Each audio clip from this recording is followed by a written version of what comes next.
Going.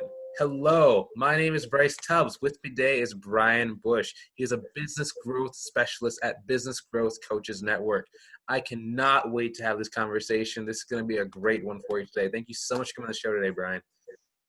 Hey, Bryce, my pleasure. I'm so pleased to be here. Excellent. And before we go any further, for those watching, if you're watching this from any location that is outside of our free community, I just want to personally invite you inside. It's taken a very long time to cultivate such a positive group of people. Love to have you in there. Click the link above or below and join us right now.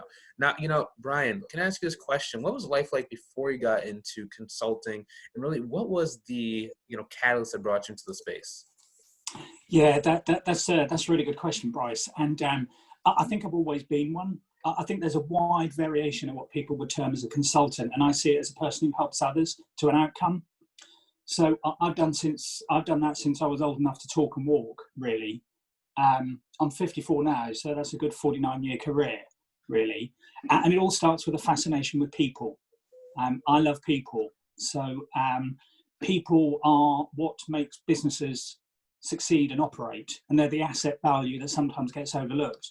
So the ability for me to go out and do what I do and help other people to go from point A to point B or A to Z or whatever the aspiration may be that they have through my learned knowledge and awareness of what I've done is a great day out for me. So it's always been underlying in what I've done, and now I've been able to sort of refine it more to help other people more, whether that's online or offline. And I really enjoy that process. Just kind of, we had a conversation beforehand. I had been thinking about taking an interview one place, but then we kind of talked and, we really talked about going a different direction. Maybe can we start talking about, how to first build that relationship when it comes to online to be able to help us attract more clients? Can you just maybe break that down?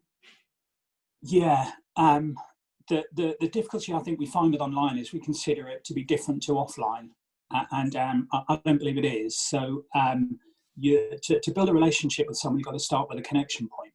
If we look at the aspect of business, which is effectively a sales process, point to point, and I love sales, it's a huge skill and gift that not enough people validate and qualify correctly. So we have to build a relationship with someone, and that's normally going to come from having a touch point of interest. So if you're a bank manager, for instance, it may be that you can't develop a relationship easily by approaching someone as a bank manager. But if you've got a hobby that's fossil hunting or horse riding or archaeology or something, that may be the touch point that starts the conversation. And once that conversation starts and we follow that natural relationship process in sales of know, like, trust, then we can start to build that relationship forward. Because generally people don't buy on the first date. It's not necessarily how it goes. And we've got to remember that online as well. So you and I are both active on LinkedIn, and I look at that model, that social media platform, as the most effective one in the business journey, particularly.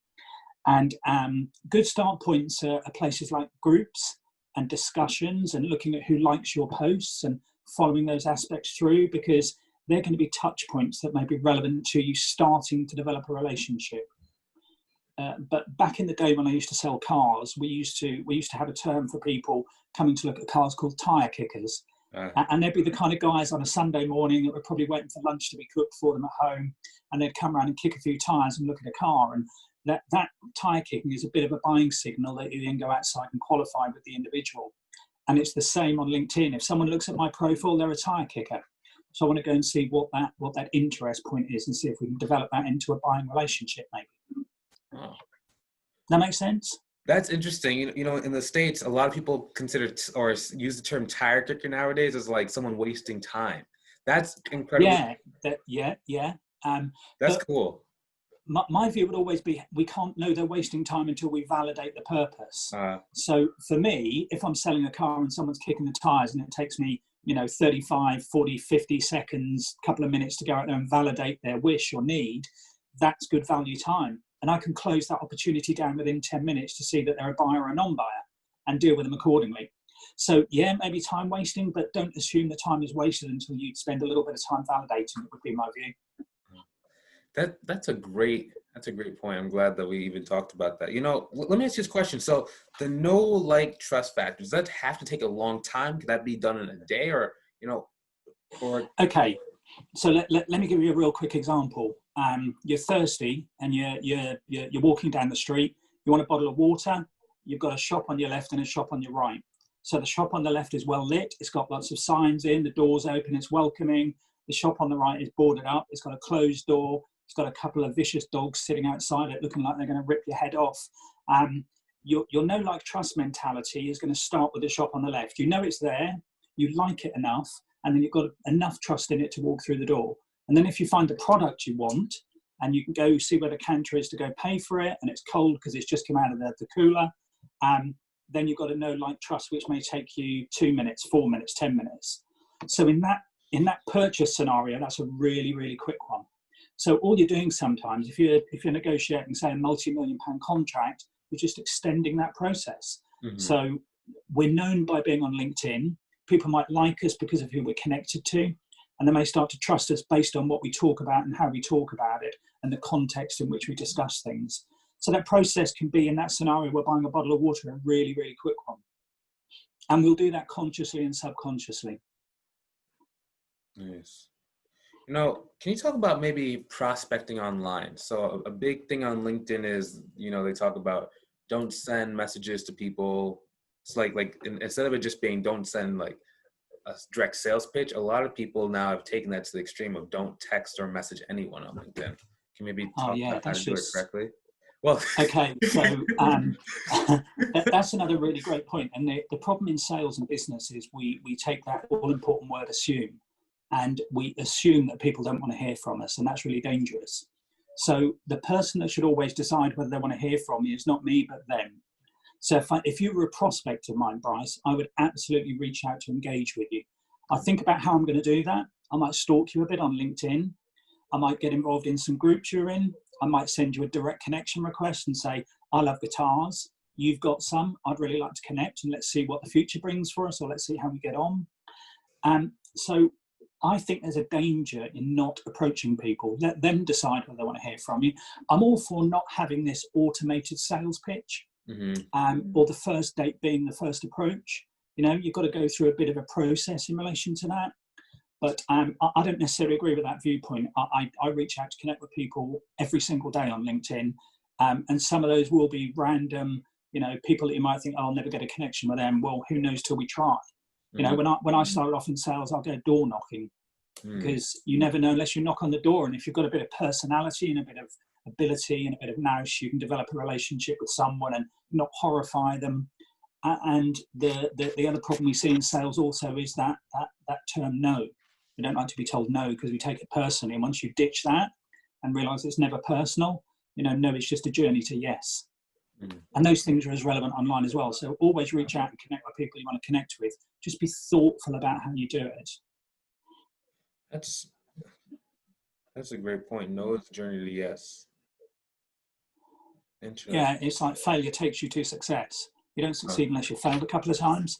And I know in the States, they're a lot closer to failure than we are in England. We're really uptight about failure. We believe it's the end of the journey. Whereas I think, you know, in the States, they're a little more accustomed to, if you haven't failed, you're probably not good enough to have got success yet.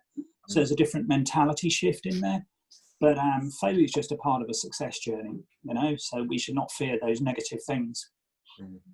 And when you say no, it's just a journey to yes, is that with the same person that said no, or is it no like no? Oh, wow. Yeah, so let's take you as an example again, Bryce. So I'm here to sell you whatever, you know, water coolers, for instance. So I've got my little water cooler business, and I come knocking on your door and say, hi, Bryce, you know, nice to meet you, blah, blah, blah. I do all the normal, you know, dance stuff that we go around, and we do the sales prospecting bit, and I say, do you want to buy my water cooler? And you say, no, thanks. So is that no forever? Is it no today but not tomorrow? Is it no, not at the moment because I've got a really good deal going with my mate, but if he ever lets me down, I'll call you? You know, we don't know what no means yet. So once we're told no, we have to qualify what no means. Okay, Bryce, so you're sorted at the moment. Have you got any objection to me keeping in touch with you? And maybe in 3 months, I'll come and give you a look again, because who knows what will happen. And here's my details. Please call me if you've ever got a problem. So we've got to know, but we're still on the journey to yes. You know, it's about how we prospect that client or that opportunity. And then you might get a natural point where you think, do you know what? I've been talking to Bryce for a couple of years now, or a couple of months, or whatever it is. Nothing's happened. I'm probably going to give him a call at Christmas and see how he's doing, or Thanksgiving and see how he's doing, and that'll be my bit, and then I'll do it the next year. So you might dilute it down a bit. But for people who hear no and then think, okay, I'm done, let's qualify the no. Let's find out what that means first before we move away. And as long as we're always doing that politely and with the acceptance of the prospect, where's the harm? What are people going to do? Throw you out of the room and rubbish you and all that kind of stuff? That's not human nature normally. That's interesting. The kind of things that I'm kicking around in my head is always like, balancing marketing and sales. That's kind of the next area that I'm going towards, is maybe start using more of like advertisements to just start bringing leads, and then learning how to qualify them, through the sales process. Can you talk a little bit about that? Yeah, so I'm not a qualified marketeer, so I'd caveat that accordingly in relation to my skill set. However, marketing leads to sales. Those journeys are matched. So marketing is going to be technically, that post or that video on LinkedIn that tries to draw people into your message, to your offer, to your service or product.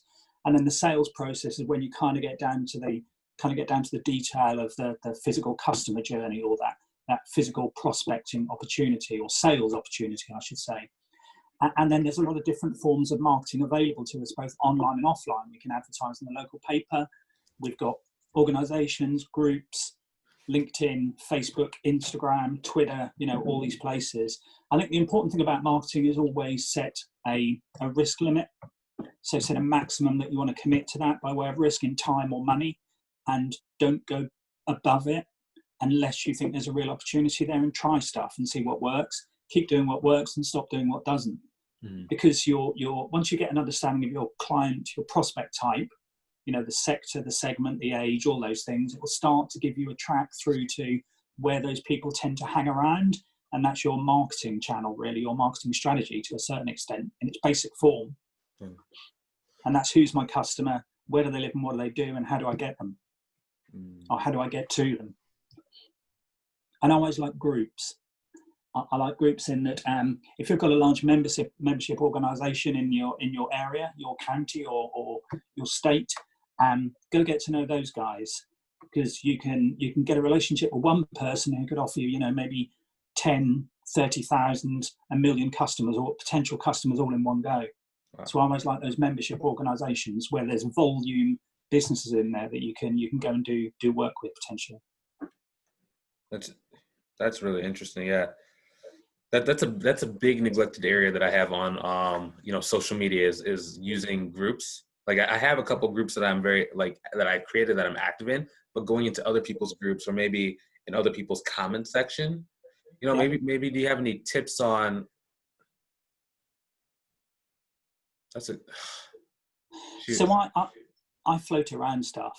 So I've worked in probably every sector available, barring illegality, because I don't really do that. But outside of that, I've, as my profile may have indicated, I work in a lot of sectors, and I've got experience of a lot of sectors, and that gives me a great broad spectrum of knowledge, and enough knowledge to have a conversation. It may be that much, but it's enough to start a trustworthy, qualified, validated conversation to a point at which I don't know any more, so I'll hand them over to someone else if their skill sets need more advice and guidance.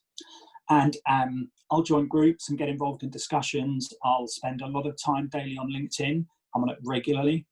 And I'm looking at comments, discussions, people I want to track maybe, sectors I'm interested in. And you can then take the view to go and get involved in the discussion. And that discussion may align you to someone, and that alignment may move you towards a connection, and that moves you towards the start of a relationship. So I think it's getting out there and getting more involved and looking around and finding the things that fit. So, if I'd look at what's behind you on the wall there with your 4 great examples of a guitar and the one on the floor, are there any guitarist groups on LinkedIn, for instance, which may well be people of a certain wealth capacity that can afford to go and spend a couple of $1,000 on a guitar that might be prime customer opportunities for you, and go and engage in conversation with them. Your touch point is the guitar, and then it can move into a business relationship because you're doing the know, like, because there's an alignment, and then the trust bit. So I'd search around your likes and wants, and go find things that are relative to what you enjoy, what you're passionate about, and what you like. If that's books or writing or scuba diving, go find those people on LinkedIn, because you'll guarantee they'll be there in that 600 million strong audience that it represents globally. And there's a lot to go at in there, customer-wise, you know. I think even guys like us can find a sale in there, Bryce. Yeah, it's. Let me ask you this question. You know, is there such thing as a bad lead? That's a term I kind of hear every once in a while being thrown around. Do you believe in that or not really? Oh, that's a tough one. So I'd probably realistically have to answer yes and no, which is kind of a cop-out really, and seems a bit unfair. So let me give you an example of networking and opportunities in networking. If I go to a networking event and I come away with nothing, that's all me. Got nothing to do with the people that go there, because I've not worked the room well enough. So I guess you could always argue that a lead is an opportunity to do business with someone at some point in the future. So it may well be that you qualify and validate that lead to a point where they're not going to buy anything from you at the moment. But do we then cast that lead away and think, oh, that's a bad one, I'll forget about it? Or do we stick it in our database, or, you know, connect with them on LinkedIn and keep that connection, because at some point in the future, we may want to bring that back around again. So, I mean, I tend to be a connection guy anyway. You know, I don't talk to many people or engage many people. I don't bring onto LinkedIn because it's got that beautiful, you know, CRM database for me, which they provided very kindly for the world to use. And then I'd come back to people, because, you know, who knows, today's no could be tomorrow's yes. So it's just keep those connections going. Yeah. But I think actually, Bryce, to add to that as well, on the no part, you've also got to have a view of how long you prospect somebody, how long you ask them for a sale until you get to the point where you think that's not working now, I need to move on. So that could be a bad lead because they're not going to buy right now, but they may be a lead worth having in the future. So I think you'd have to take a view on that as to how your own, you know, strategy and model works. Yeah, that's a great point, because yeah, for me, my price always goes up. So if you don't buy today, there's going to be something. Yeah. You know what I mean? So it's like, so that's a great point. The, you know, viewpoint of short term and long term. You know, that's a great point, because right now there's three big places that I'm thinking about going, because right now it's very, very easy for me to get, like, you know, the discovery calls with people who have a need, right, in whatever area that I help. So now I'm debating about whether I want to turn up that lead flow even more, or whether I want to hire someone to help kind of take those overflow calls, or whether I want to just literally spend all my time doing calls and then doing the coaching as well, and having someone just setting the appointments for me. So I'm really, you know, trying to. It's interesting. So I look at, if you look at the United Kingdom, so I'm in England, beautiful South Norfolk in the east of England. And over here in the United Kingdom, we have 62 million folks on average. And within that 62 million folks, there's a lot of people with a lot of problems. And problems is what we sell solutions for. Yeah. So I want to meet more people with problems. So once we've discovered the person, we then look at what the problem stack may be, and then we determine whether we have a solution to that problem, and we can sell them a product, or we can help them, you know. And I think with that, availability is that aspect of how do we do that as well. You know, do we, if you employ someone to call for you, do they give it the same you'll give it?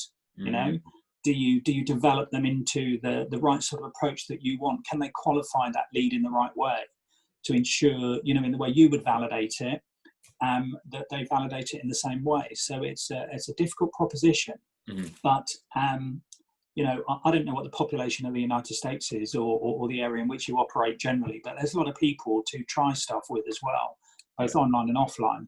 And we have a never-ending, you know, the beauty about sales is every day someone else is born that becomes a potential customer. Yeah. We get that at the other end as well, but you know, we've just got a constant stream of opportunities that are sitting around us if we're prepared to go out and get them and chase them, and, you know, politely, I mean that. Yeah. And physically chase them down the street, because that's not a great sales ploy. That's a really great point where, for me, sometimes I will like get a little bit, I'll have like a little bit of a scarcity mindset. For me, I generally tend to go after certain job titles within like a certain year they've been in business. And then I kind of see on LinkedIn, it gets, we like start micro targeting down. I'm like, oh no, there's only 20,000 people, which seems like a lot and is a lot, but how do you manage that maybe scarcity factor when you have a particular, amount of prospects? Okay, so in prospecting, when we're looking at the marketing strategy, before that, I'm looking at my ideal customer type. Mm-hmm. I have a saying which I use, which is detail down and then generalize up. So by drilling down into that, your ideal customer is, and 28 years old, drives a Ford, whatever. They've got 3 children, they live in this type of house, and they've got a dog, and they skateboard every weekend, and they've got blonde hair, whatever that may be. So once you've got understanding, you target towards that type of person, and then have a look at the aspect of, okay, where would that person operate? Do they go to the gym? So should I go stick an advert in their local gym? If they're going to a particular type of coffee shop, do I go, can I engage in those areas? Can I go talk to the gym and do a deal with the owner to offer something to all their members? Can I go and do an event day there to talk about my offering to a bunch of people that want to come along and listen? And then the view is you can generalize back up to include everyone. So one of the biggest things I hear in sales quite often, particularly here in the UK, is when I say to people, who's your customer? And they say, oh, everyone. Yeah. And that's just simply not true, And I've used this scenario when I've done talks before, which is when people tell me that in an audience, I'll tell them to sell me a can of hairspray. And, I've got this not much use of hairspray. But then they miss the point in we've got that aspect of looking at, well, maybe I'm a link to another type of customer, which is maybe my wife or my partner, whoever that may be, whereas they may buy the product, which I'll buy on their behalf, but I probably wouldn't buy it directly. So you've got to really detail down, generalize up. And I always like to look at when I've identified my customer type, where do they live? What do they do? Where do they mass, really? That could be church, could be, the library, could be a bunch of things. They could be all in a singers group, a guitarist group. Let's go look at those people all in one place. That's great. Yeah. I guess in the end of the day, I've been so reliant on the internet that it's like, that's a great point. It's a great point. And I think the offline and online are very similar. So I've run a couple of e-commerce businesses in my time and work with a bunch of UK brands around e-commerce, online retail. And the view for me always is you've got to, even though you're representing that online buyer journey on a website or a digital platform, you've got to utilize the same process as you do in the high street. So online marketing will always be utilized in that space because you haven't got a shop in the biggest mall in the biggest area. So you haven't got the footfall that's coming on a daily basis if you've got an offline high street environment. So you've got to advertise. So when you walk down your local town and there's an advert for the cobblers or the shoemaker that's giving you an arrow because you've got to follow it, and there's another sign. It's kind of your online marketing journey to a website that isn't getting found. So likewise with online as well, you've got to treat the journey in the same way, replicate the offline journey in an online way. So if you're targeting someone online as a prospect, what would you do offline? Would you go knock on the door of their business? So, okay, how do we do that? And that's your connection bit, I think. That's your message, your initial email message or connection request, or, get involved in the group they might well be in. Yeah. I think it's just plotting those things and finding the route, because there's always a route. There's always a route, without exception. Yeah. It's just finding it, and some of them are harder work than others. And if you've got a niche service, that probably makes it a little more difficult because it's not generalized to everyone. Mm-hmm. You've just got to niche down. You've got to niche down and drill down, detail down, generalize up. Yeah, that's a good point, man. Because it's like it's right now is crazy the amount. Well, maybe it's just I'm getting like a lot better than what I used to be. But when I started like 5 years ago, it's so much different. People just want to solve their problems right now. It's crazy. But, I am running a little bit late, so we got to kind of speed this up. I really appreciate your time. Where can people go to either learn more about you, or where can they go to connect with you further? Okay, so LinkedIn is an obvious start place. I operate most things I do is bbush online. So bbush online on LinkedIn. I'm on Twitter, bbush online. Also run an organisation over here called Engaging Norfolk. Engaging Norfolk is all about the engagement and the benefit of good culture in relation to businesses. So again, on Twitter is Engaging Norfolk. But bbush online, if you Google bbush online, you'll find me. Excellent. Thanks so much for your time today. I really appreciate this conversation we've had. My pleasure. My pleasure. It's been really good fun. And thanks for your time as well. It's been really, really interesting to talk. Yeah. And I'm open to help as well. So, I'm a guy that believes in the pay it forward mentality too. It's a better life if we all help one another. So, someone's got a question or a need, ping me a note and let's see if we can assist. Excellent. For those watching, we thoroughly hope that you found this valuable. Now, once again, if you haven't already, come and join us inside of our community. It's one of those places where people actually want you to succeed. Like Brian didn't hold anything back. Our community is full of people just like that who want to show you what you need to do to start reaching some of your dreams and your goals. So if that's you and you've been struggling, go ahead and click on the link either above or below and join us inside right now. Hopefully you enjoyed watching this as much as we enjoyed creating it. Feel free to hit the share button so other people get some great value as well. Have a great day. We'll talk to you soon. We're done recording in 3 and 2 and 1 and see you with the recording, guys.